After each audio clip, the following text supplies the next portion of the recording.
Hollywood has always been a place of glitz, glamour, and dreams, but behind the bright lights and sparkling premieres, there have long been shadows that many outsiders never see.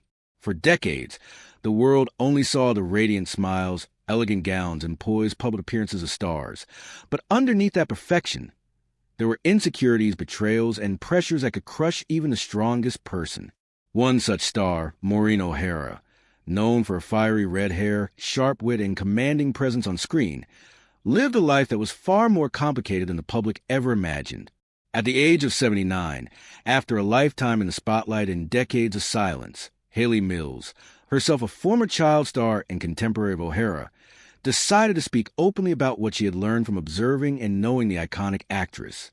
Through Mills' candid recounting, the world finally got a glimpse into a life filled with both triumph and struggle, a life that demonstrated courage, resilience, and the price of honesty in an industry often ruled by power, fear, and manipulation.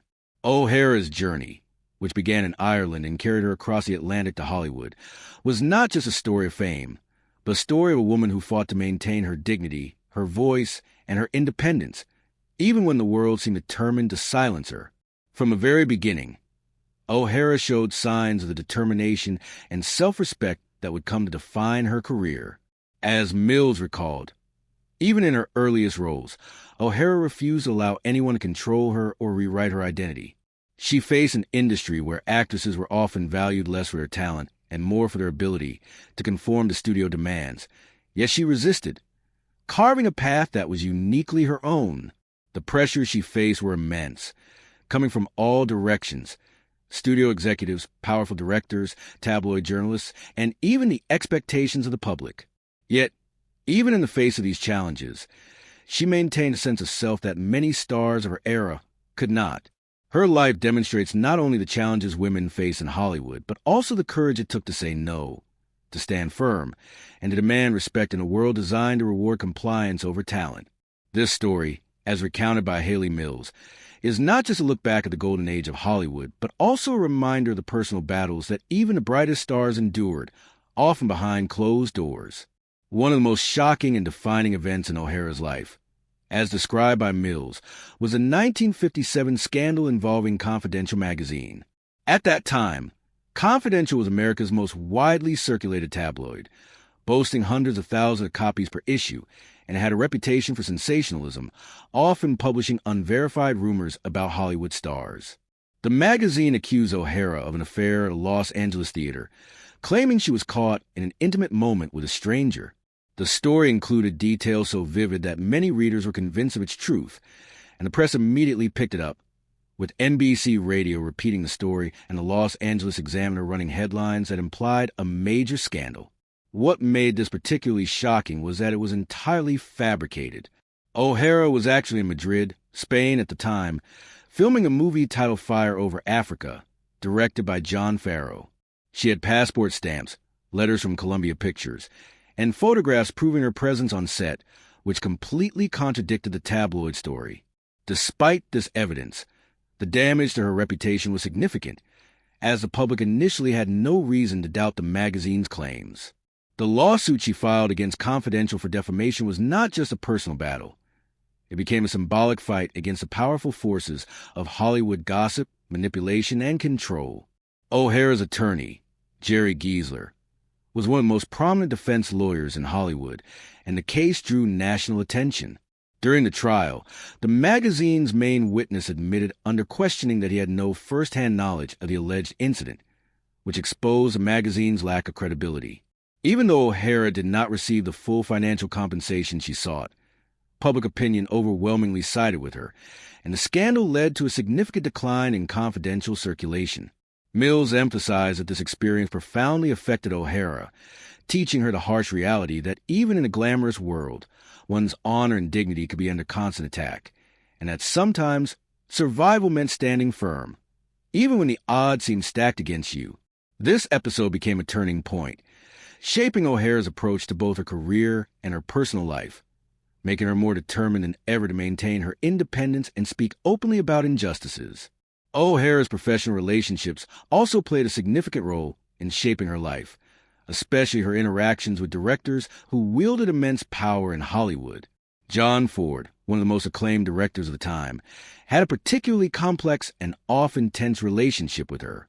They first met on the set of How Green Was My Valley in 1940, when O'Hara was just 20 years old and Ford was already a celebrated director. While Ford treated many actresses with indifference, O'Hara's talent, confidence, and unique presence captivated him. At first, this relationship seemed mutually beneficial, with Ford giving her some of her most prominent roles. However, as Mills recounted, what initially appeared to be respect gradually revealed elements of control and manipulation. Ford expected O'Hara to follow his direction unquestioningly, and when she resisted or failed to meet his exacting standards, he could become volatile on set. This dynamic came to a head during the filming of The Quiet Man in 1952, where O'Hara endured long, grueling hours in harsh weather while Ford demanded perfection. Crew members reported that Ford's behavior was at times harsh and unpredictable, forcing O'Hara to push through physical discomfort and exhaustion. Despite these challenges, O'Hara remained steadfast, refusing to compromise her principles or dignity. Mills highlighted that these experiences were formative for O'Hara, teaching her to navigate a world where men held disproportionate power and influence, and where a single conflict could determine the trajectory of a woman's career.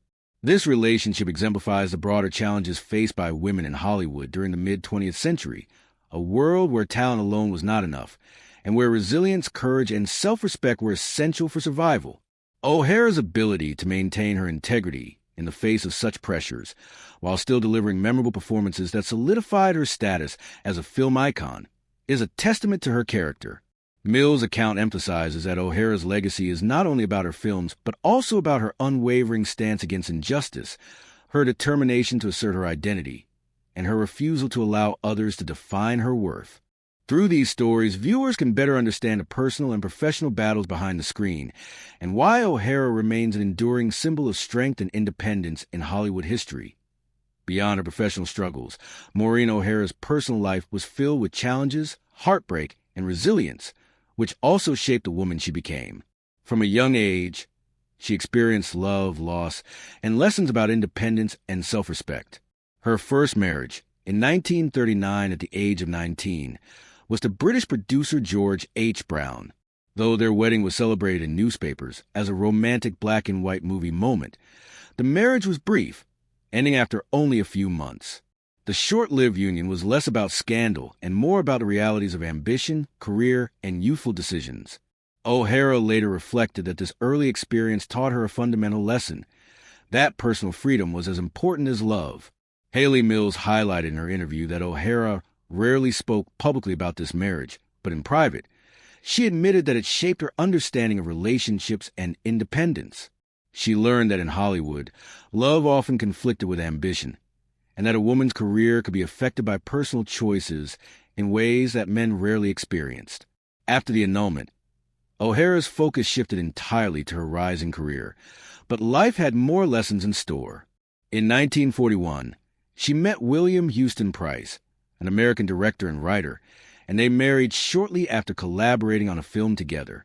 Their relationship initially seemed like a perfect match, combining professional respect with personal affection, but it gradually revealed the difficulties of balancing public life, career demands, and personal struggles. Rumors began circulating in Hollywood about the instability of their marriage, with Price reportedly struggling with alcohol and financial issues, while O'Hara's career demanded constant attention. As Mills recounted, O'Hara never sought pity during these years. Instead, she emphasized personal responsibility and resilience.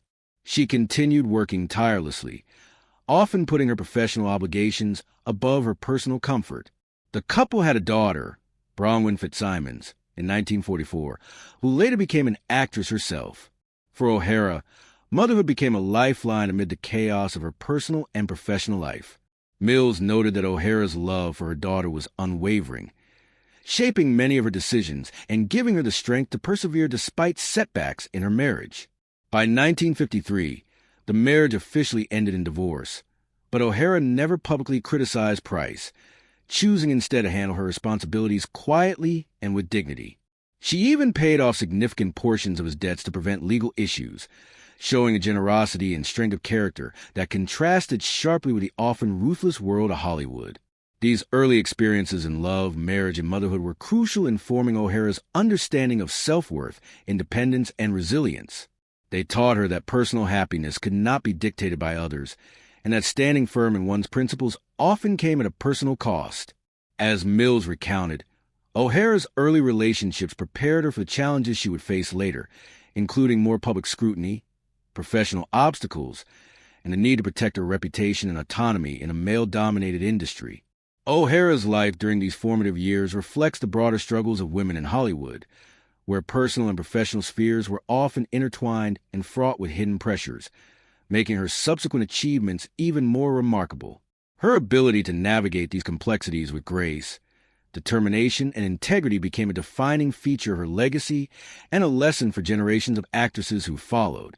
The next chapter of O'Hara's life brought both love and tragedy, shaping her later years and her decision to eventually retreat from Hollywood. In 1959, she met Charles F. Blair, Jr., a celebrated pilot known for his daring flights and adventurous spirit. Their meeting, on a Pan American Airways flight from New York to San Juan, was serendipitous, but the bond that developed over the next decade would ultimately define her personal happiness. Blair was not involved in the entertainment industry, which allowed O'Hara a sense of freedom she had rarely experienced in Hollywood. They stayed in touch for nearly 10 years before marrying in 1968 in St. Croix, in the Virgin Islands. According to Mills, this marriage provided O'Hara with the first real sense that she could be herself without having to hide behind her public persona. Blair did not expect her to be a movie star. He valued the woman she truly was. This was a profound change from her previous relationships, where personal identity was often sacrificed for a career or public image. The couple lived a peaceful life in the Caribbean, running a small airline called Antilles Airboats and managing a regional magazine, The Virgin Islander. They also participated actively in local charity efforts, particularly those involving children, reflecting O'Hara's commitment to giving back and making a positive difference in the world around her. For nearly a decade, this life represented tranquility, stability, and fulfillment for someone who had spent much of her earlier years under intense public scrutiny. However, tragedy struck on September 2, 1978, when Blair's seaplane, a Grumman Goose, experienced mechanical failure during a short flight from St. Croix to St. Thomas. The plane crashed into the sea, and Blair was killed. The New York Times reported his death on the front page, highlighting the suddenness of the loss. As Mills recalled, this was a day O'Hara never wanted to speak about again. She did not express anger or place blame. Instead, she withdrew into silence, experiencing a profound grief that cut deeply into her sense of stability and happiness. Blair had been a partner who allowed her to be authentic, and losing him was a devastating emotional blow. Following the accident, O'Hara made the decision to leave Hollywood behind entirely. She sold her Los Angeles home, permanently settled in St. Croix, and devoted herself to running her late husband's airline until 1980, after which she focused on writing her memoirs and caring for her granddaughter. Her retreat from public life was not one of defeat, but a conscious choice to prioritize peace, privacy, and personal fulfillment over fame and career pressures. Mills emphasized that this period reflected O'Hara's remarkable resilience and ability to redefine her life on her own terms. Even after immense personal loss and decades of battling the challenges of Hollywood, she maintained a sense of dignity and purpose. She continued to influence those around her, mentoring younger actresses and sharing insights about navigating the entertainment industry with integrity. This phase of her life illustrates that O'Hara's legacy was not only in her films, but also in a lesson she imparted about courage, independence, and the importance of living truthfully. Mills' reflections remind us that behind every glamorous figure in Hollywood lies a human story filled with love, loss, strength, and perseverance, and that O'Hara's life exemplifies the resilience required to survive and thrive in such a demanding world. Even after retreating from Hollywood, Maureen O'Hara remained a force in the lives of those around her, quietly mentoring younger actresses and providing guidance to those who faced the same kinds of challenges she had endured. Hayley Mills often recalled how O'Hara would discreetly step in and protect newcomers from uncomfortable or exploitative situations, using her own experience to guide them safely. For example, At a Paramount Studios party in the early 1950s, a young actress was being led away by a group of men toward an area where she felt unsafe. O'Hara, recognizing the danger, approached her, placed a protective hand on her arm, and suggested she rehearse the script with her instead. That single gesture removed the young woman from a frightening situation and exemplified O'Hara's practical and compassionate approach to mentorship. Columnists of the era, like Hedda Hopper, praised O'Hara for her courage and integrity, calling her a woman who feared no one. These stories highlight an important aspect of O'Hara's legacy. She understood that power in Hollywood was often abused, particularly against women, and she chose to use her influence not to compete or manipulate but to protect and uplift. Mills emphasized that O'Hara's actions were deliberate. She wanted to teach the next generation that asserting oneself and saying no was not rebellion but a form of self-respect. In a world where actresses were often silenced, her quiet interventions spoke volumes.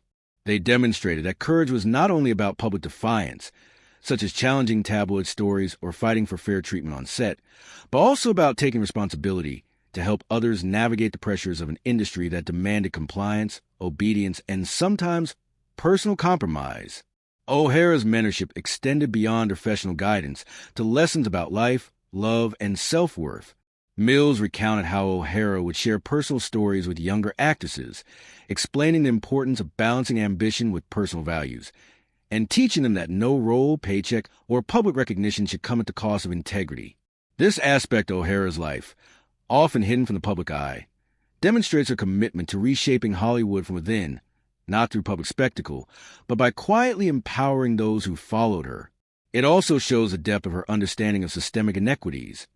She knew firsthand how power could be misused, and she chose to counteract it by being a source of support and protection, especially for women just beginning their careers. By acting as a guide and advocate, O'Hara extended her influence beyond the silver screen, leaving a legacy of courage, integrity, and empathy that continues to inspire. The experiences of O'Hara, particularly her battles against the male-dominated studio system, reflect a broader pattern of gender inequality in Hollywood that persisted for decades. Women in the industry face immense pressure to conform to expectations, often at the cost of their careers, health, or personal dignity. Studios dictated everything from appearance and behavior to the types of roles actresses could play. Leading men were given creative freedom, while women were scrutinized for every word, gesture, and decision. O'Hara, according to Mills, was rare because she refused to be controlled or silenced.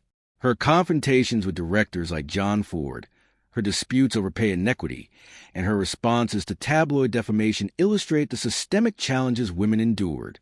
For instance, O'Hara earned significantly less than male co-stars for roles in which she appeared more frequently on screen, highlighting the institutional bias of the era. Yet, instead of remaining silent or acquiescing to unfair treatment, O'Hara took a stand. She publicly refused contracts that required her to conform to limiting studio images and challenged studios when her rights or dignity were threatened. Her defiance was not just personal. It became symbolic of the wider struggle for women's autonomy in Hollywood.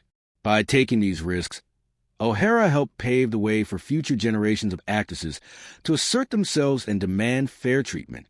Mills emphasized that O'Hara's actions were courageous because they often came at significant personal cost, including reduced roles, diminished career opportunities, and public scrutiny. Despite these challenges, O'Hara remained steadfast, showing that women could thrive in Hollywood while maintaining principles and independence. Her career demonstrates that talent alone was not enough to succeed in an environment structured around control and conformity. Instead, success required strategy, resilience, and, crucially, the courage to speak out against injustice. O'Hara's navigation of this landscape was instructive for Mills and others who followed, providing real-life examples of how to maintain integrity while negotiating the complex and often hostile terrain of the film industry.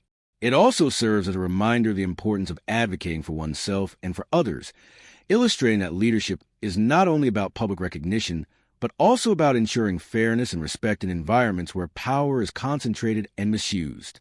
Through her life, O'Hara demonstrated that standing up for one's values, while difficult, could ultimately lead to a more meaningful and respected legacy. O'Hara's personal philosophy, as revealed through her conversations with Hayley Mills, centered on truth, integrity, and resilience. She repeatedly stressed that while fame, recognition, and success were important, they should never come to cost of honesty or self-respect. Mills recounted instances where O'Hara turned down lucrative opportunities, simply because they required her to compromise her values or submit to unfair treatment. One notable example involved a 20th Century Fox contract in the late 1940s, which offered a 40% salary increase but contained a clause demanding strict adherence to a studio-defined image. O'Hara refused, famously saying, "Money can buy you roles, but it can't buy you peace when you look in the mirror each morning." Such decisions were emblematic of her larger worldview, that personal integrity outweighed short-term gain or public adoration. O'Hara's approach to life and career emphasized that courage often required difficult choices, and that true strength was measured not by public accolades, but by the ability to remain true to oneself under pressure. Mills highlighted that this philosophy informed O'Hara's mentorship of younger actresses and her response to challenges she faced throughout her life, from defamation lawsuits to complex professional relationships and personal loss.